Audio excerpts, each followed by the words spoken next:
Okay, please welcome Amy Christensen back. Thank you. Welcome. Thank you, Eric. All right, I'm back and with more fun facts. But to start with this time, I am talking about what we're up to. Do we have my slides up? Great. Talking about what we're up to in Sun Valley, Idaho. So why Idaho? What does that have to do with what we're doing here in Hawaii? Well, I think it has a lot to do. We're facing some really similar risks to what Hawaii is facing. They're risks that have been around for a long time, and they were kind of chronic risks, using too much water, importing all of our energy and food, and then we had a crisis, and that crisis woke us up to realize we had to get ahead of the next crisis, and I feel like Hawaii is in a similar situation with importing food, importing energy, and it's undermining the economy fundamentally as it is in our community, and now we're making that shift, so I want to share that story with you. And the context for us is we don't have that high-level government support yet. We're working on that. And we have some of the cheapest power in the country, probably the cheapest power rates in the country. So it's a little more difficult when you're talking about deployment of renewable energy into this market. But don't feel sorry for us, and that's where the fun facts come in. Some quick Idaho facts. So we were named after a Native American word for land of many waters because of our amazing rivers and lakes.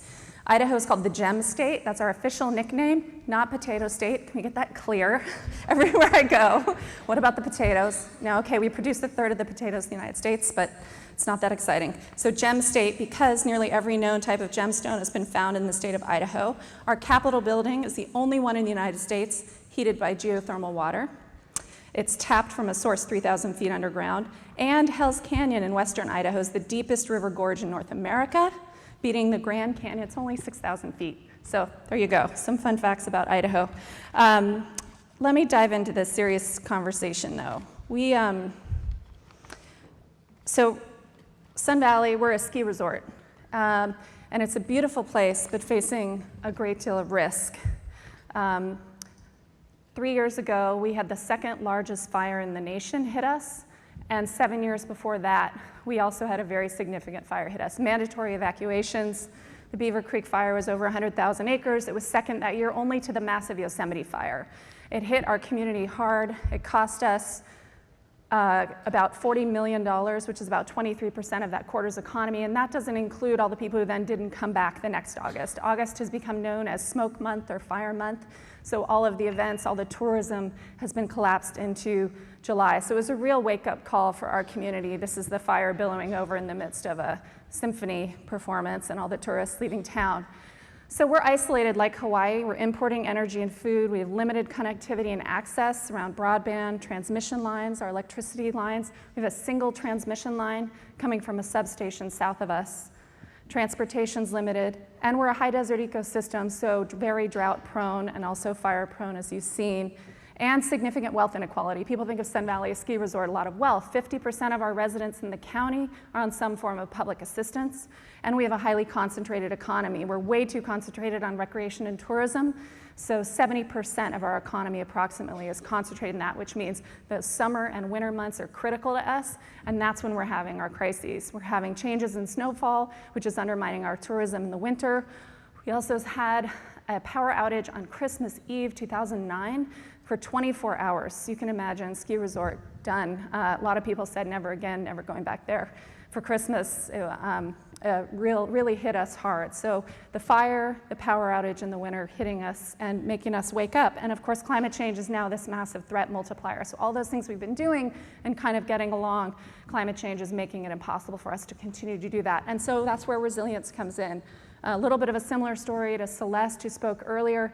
I moved home 6 years ago after working globally on climate issues and saw everything I was working on globally meant I had to focus locally. And resilience is, I think, a fantastic term. It is not adaptation, it's not reactive. I think it's very proactive.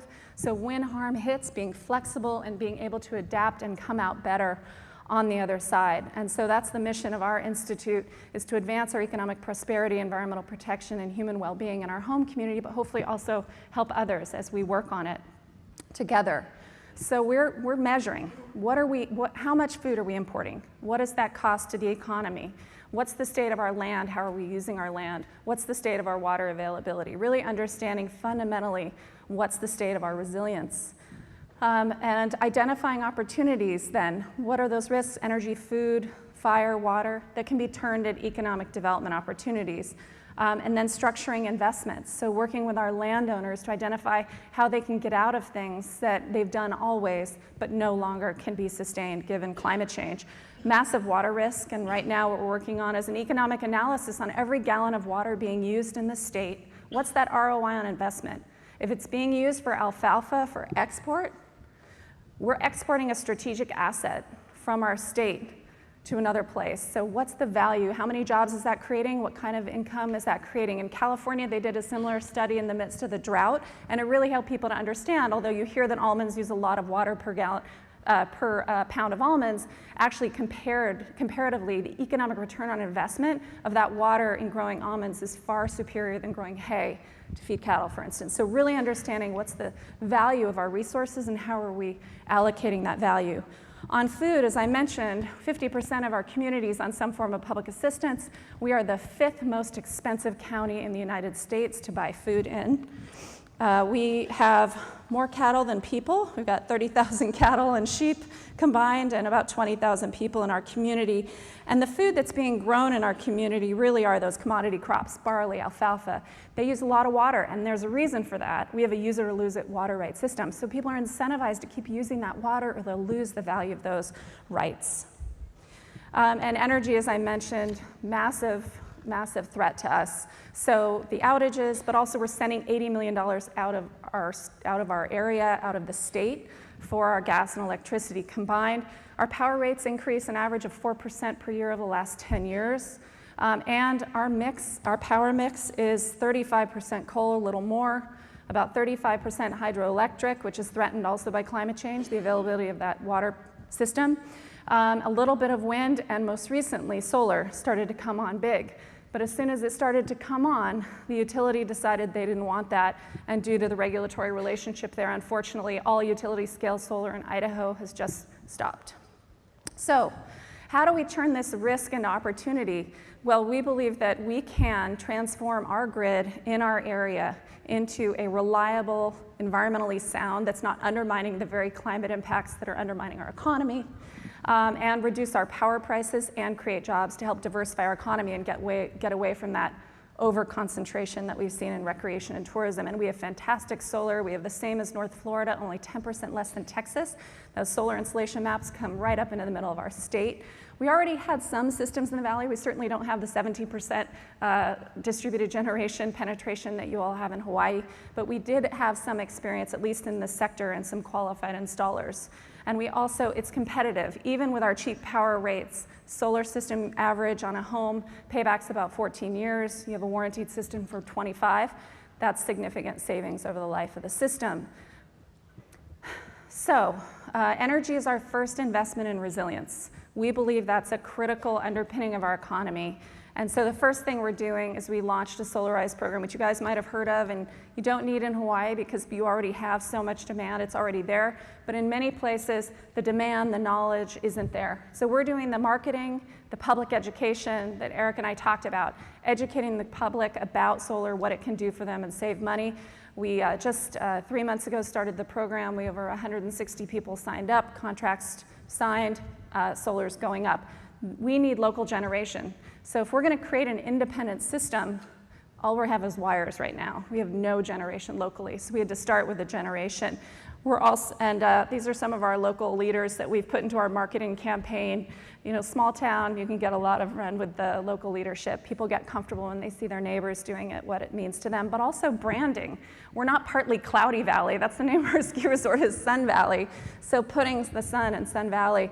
And our marketing alliance said to us, this is where customers are coming from. They're coming from San Francisco, New York, Seattle, places who expect leadership on the environment, and we hadn't been seeing it to date. So it's very supportive. And we also have a lot of competition from other places, other ski resorts who are leading far better than we are. And so we were lagging. Recycling just showed up a few years ago in our resort. So really lagging, undermining our reputation compared to the other ski resorts that we were competing with.